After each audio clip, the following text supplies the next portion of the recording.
The people of Saraguro have maintained a lifestyle of agropastoralism for as long as they can remember. They rely on their animals for food, clothing, and work, and the animals rely on the people to take care of them. Hens are kept for their eggs and their meat, with one rooster to guard the flock. Every morning, the chickens are fed a mixture of cornmeal and leftover human food, which may very well contain eggs and chicken bones.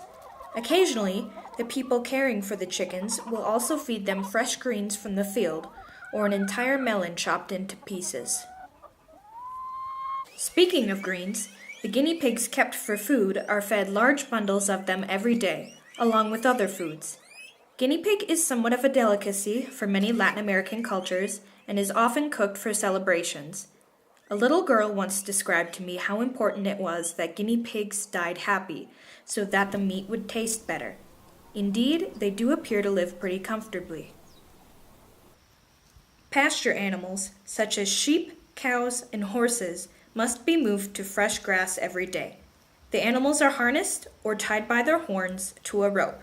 Every day, the ropes are pulled up and the animals are led to a new feeding area. This could only be a few feet beyond the reach of the previous rope, or it could be an entirely different patch of land halfway up the mountain, as people tend to own little pieces of land all over the place. When a baby animal is small and largely relies on its mother's milk, it does not need to be staked as it will stay by the mother. As they grow older, more adventurous, and begin to wean, they will acquire a stake and a radius of grass for themselves. Sheep are kept largely for their wool, which is only shorn once a year. Cows, like sheep, can be produced for their meat, but are largely valued for a more renewable resource, milk, and all that can be made from it.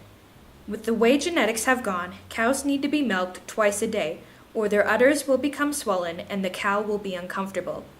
Oftentimes, there is plenty of milk for the humans and plenty left over for the weaning calf. Some cow owners spray the dung of the cows to disperse it, making it decompose easier and making it a much more manageable accident if stepped in. The cows may even be sprayed with bug repellent to ease the swarms of flies that accompany them on hot days. Horses are kept mainly for one purpose, riding. In the past, they may have been used to pull plows or carts, but this job often fell to oxen instead, and many people prefer to use machines for plowing and transportation now. Still, nothing can beat a sure-footed pony on a narrow mountain path on your way up to milk the cow. While some people may ride bareback, the horses are most often fitted with hand-carved wooden saddles. When it comes to the people's opinions of animals and their purpose, this can be very different from the standard American view. For example, dogs and cats are kept as workers, guarding the house and ridding it of vermin. However, they are most often not allowed inside the house and are not handled heavily, for many tend to have parasites and/or do not have good people skills.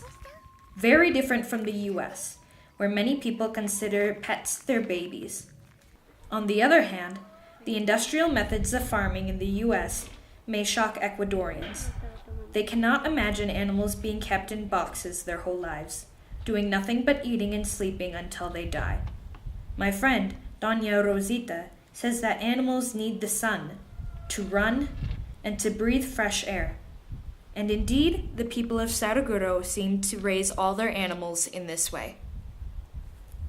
The coexistence of the Saraguros and their animals is essential to the lives of both parties involved. They take care of each other, and their lives would be very different without each other.